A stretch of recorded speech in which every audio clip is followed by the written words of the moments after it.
United states of అమెరికాలో 1866లో 14వ రాజ్యాంగ సవరణ చేశారు. తాత్కాలికంగా నివసిస్తూ అమెరికాలో ఉంటూ అక్కడ ఎవరైనా పిల్లల కంటే వాళ్ళందరూ పౌరులే అని చెప్పారు. కాబట్టి మన అందరికీ తెలుసు అమెరికాలో భూభాగంలో అక్కడ కనుక కంటే వాళ్ళందరూ పౌరులే. గత సంవత్సరం డొనాల్డ్ ట్రంప్ ఒక ఎగ్జిక్యూటివ్ ఆర్డర్ ఇచ్చాడు. పౌరులు కాకుండా ఈ H1B వీసాల మీద లేకపోతే తాత్కాలికంగా అక్కడ నివసించే వాళ్ళు ఇక్కడ కనుక పిల్లల కంటే వాళ్ళు పౌరులు కాదు అని చెప్పి దాన్ని సుప్రీంకోర్టులో ఛాలెంజ్ చేసి అమెరికన్ సుప్రీంకోర్టు తీర్పు చెప్పింది. 6 జడ్జీలు ఒకవైపు, 3 జడ్జీలు ఒకవైపు. తాత్కాలికంగా ఇక్కడ నివసిస్తున్న వాళ్ళైనా సరే పౌరులే వాళ్ళు ఇక్కడ కనుక పుడితే అని చెప్పి అమెరికా లాంటి దేశంలో అలా చెప్తే ఈ దేశంలో ఇక్కడ పుట్టి ఇక్కడ పెరిగి ఇక్కడ పెద్దవాళ్ళ ఇక్కడ చచ్చిపోవడానికి సిద్ధం ఉన్న వాళ్ళని నువ్వు పౌరులు కాదు, నీకు ఓటు హక్కు లేదు అని చెప్పడం ఎంత దుర్మార్గమైన విషయం అనేది మనం ఆలోచించాల్సినటువంటి విషయం. ఎందుకంటే చరిత్రలో ఓటు హక్కు సాధారణంగా రాలేదు. అనేక ఉద్యమాలు, పోరాటాలు.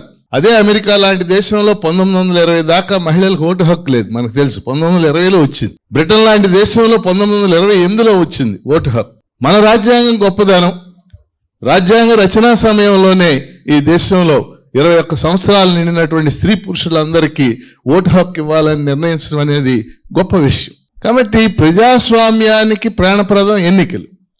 ఎన్నికలకి ప్రాణం ఓటర్ల జాబితా. ఓటర్ల జాబితాలు తయారు చేయటం మాత్రమే ఎన్నికల సంఘం యొక్క పని.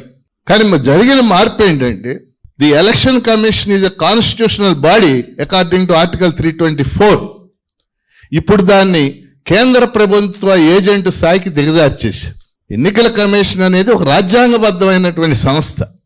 చాలామంది ఎన్నికల కమిషనర్లు చాలా బాగా పనిచేశారు.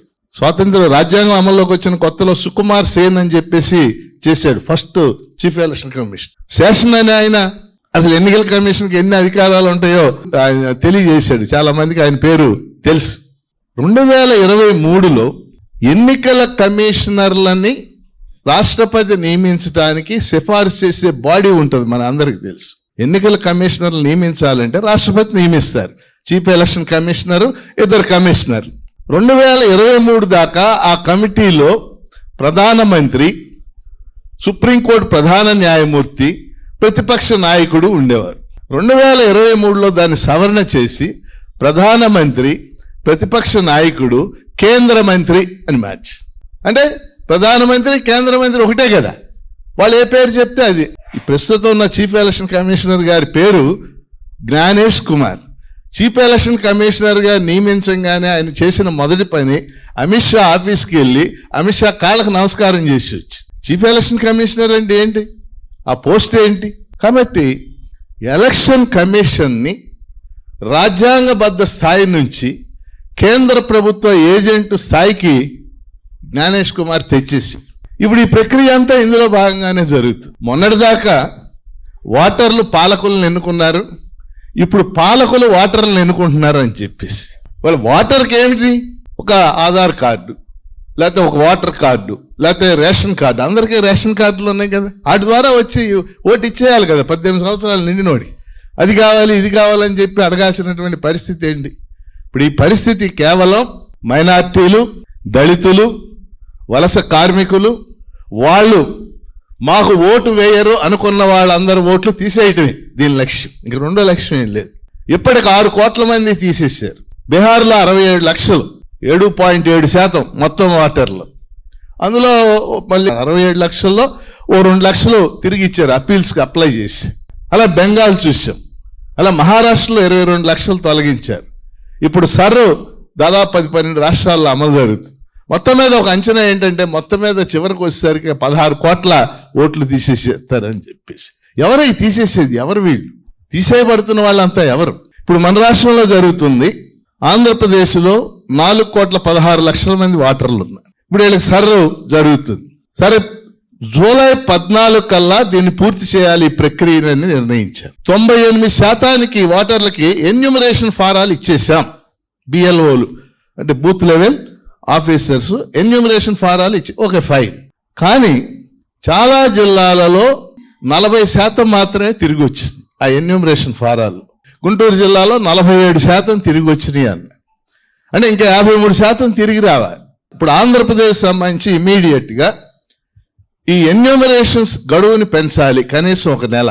అంటే జూలై 14 నుంచి కనీసం ఆగస్టు 15 దాకా. నెంబర్ 1. నెంబర్ 2, వీళ్ళు బిఎల్ఓలు విపరీతమైన ఒత్తిడి ఎదుర్కొంటున్నారు. నిన్న మా ఇంటికి ఒక బిఎల్ఓ వచ్చింది, ఏడ్చేస్తుంది అమ్మాయి, సార్ రాత్రి 11 వెళ్ళాను సార్ ఇంటికి అని చెప్పేసి. కాబట్టి బిఎల్ఓల సంఖ్యను, అంటే బిఎల్ఓలకి అంగన్వాడీలని వాళ్ళని వీళ్ళని సహాయకులుగా వేస్తున్నారు. ఇందులో చాలా మంది అంగన్వాడీలు ఏముంది చిన్న ఉద్యోగం వాళ్ళు రావడానికి ఏమి ఇష్టపడతన్నారు. అందుకని బిఎల్ఓల సంఖ్యని బాగా పెంచాలి, వాళ్ళ మీద ఒత్తిడి తగ్గించాలి. ఇది 2వ అంశం. 3వ అంశం ఏంటంటే ఈ బిఎల్ఓల్లో కొంతమంది ఎక్కడో చోట కూర్చుని అందరిని అక్కడికి రమ్మంటున్నారు. వీడు పొలం పనికి వెళ్ళి ఉంటాడు, ఇంకో దానికి వెళ్ళి ఉంటాడు, ఇంకో దానికి వెళ్ళి ఉంటాడు, అక్కడికి ఎలా వస్తారు? అందుకని ఖచ్చితంగా మనం డిమాండ్ చేయాల్సింది ఏంటంటే గ్రామ సభ లేక వార్డు సభ లాగా పెట్టి అందరిని అక్కడికి రమ్మని ఓ పూట టమ్కేయించి వాళ్ళందరినీ వచ్చిన వాళ్ళందరినీ చేయించేయచ్చు. లేదా వార్డు సభ పెట్టి చేయించేయచ్చు. అలా చేస్తేనే మొత్తం ఓటర్లు చేరటానికి అవకాశం ఉంటుంది. కాబట్టి ఈ 2-3 అంశాలు ముందు ఇమీడియట్గా మనం ఎన్నికల కమిషన్కి రిప్రజెంట్ చేయాలి. ఇమీడియట్గా ఆంధ్రప్రదేశ్లో సర్కు సంబంధించినటువంటి అంశాలు కొన్నిటిని వీటిని ఎన్నికల కమిషన్ దృష్టికి తీసుకెళ్లే విధంగా, అలాగే 2002 లిస్టులో లేనటువంటి వాళ్ళని రకరకాల కాగితాలు తెమ్మంటున్నారు. ఆ కాగితాలు దొరకవచ్చు, దొరకపోవచ్చు. దానికి ఏం చేయాలి?